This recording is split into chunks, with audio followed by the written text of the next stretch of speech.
Finally वो तस्वीरें आ गई हैं जिस समय पर अमेरिका ने वेनेजुएला पर हमला बोल दिया है।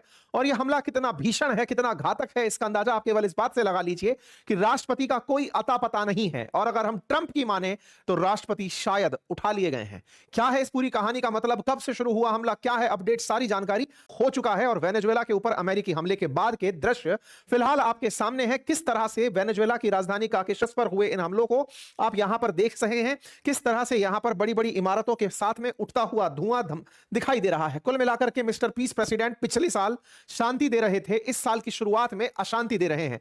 मिस्टर पीस प्रेसिडेंट फीफा से प्राप्त शांति पुरस्कार से शायद खुश नहीं हुए, क्योंकि शायद नोबेल शांति पुरस्कार कमेटी ने यह पहचान लिया था कि ट्रंप की असल फितरत युद्ध रुकवाना नहीं, युद्ध करना ही होगी। यही कारण है कि इस साल की शुरुआत में उन्होंने दुनिया को एक जबरदस्ती का युद्ध थोपा है।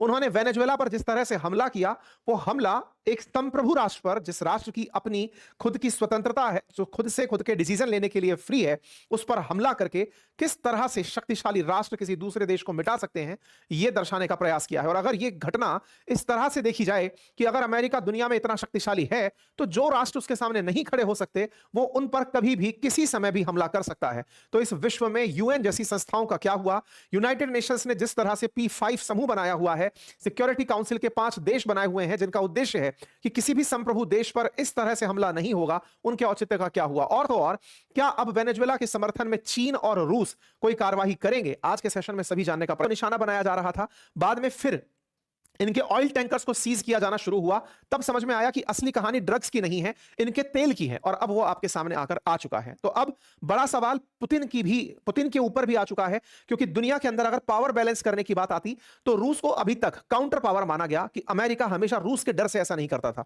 या फिर चाइना को काउंटर पावर माना जा रहा है। अगर वाकई में ये दो देश एग्जिस्ट कर रहे हैं, क्योंकि यही वो दो अपोजिट फैक्शंस हैं जो वेनेजुएला के साथ खड़े दिखाई दिए थे, ऐसे में क्या निकोलस मादुरो के साथ ये जो फोटो अपॉर्चुनिटी दिखाते हुए देश हैं, क्या ये वाकई में वेनेजुएला के लिए कोई स्टैंड लेंगे, ये बड़ा सवाल होगा। अपडेट्स के साथ हम अगला सेशन जरूर लेकर आएंगे। अपडेट्स में वेनेजुएला के साथ कौन से देश चलकर आए वो बताया जाएगा, क्योंकि अभी तक जब तक हम आप तक ये सेशन लेकर आए हैं, ऐसी कोई जानकारी बाहर नहीं आई है। मादुरो के बारे में कोई स्पष्ट बयान, ट्रंप की कोई और कार्रवाई अगर होती है तो मैं आप तक उसे अवश्य लेकर आऊंगा। फिलहाल के लिए इतना ही। अपडेटेड रहने के लिए चैनल को सब्सक्राइब कर लीजिए। हमने कई बार आपसे कहा है कि अगर आप चैनल को सब्सक्राइब करके चलते हैं तो तमाम प्रकार के अपडेट्स आप तक ऑटोमेटिक दिखने लगते हैं, आपकी स्क्रीन पर आने लगते हैं।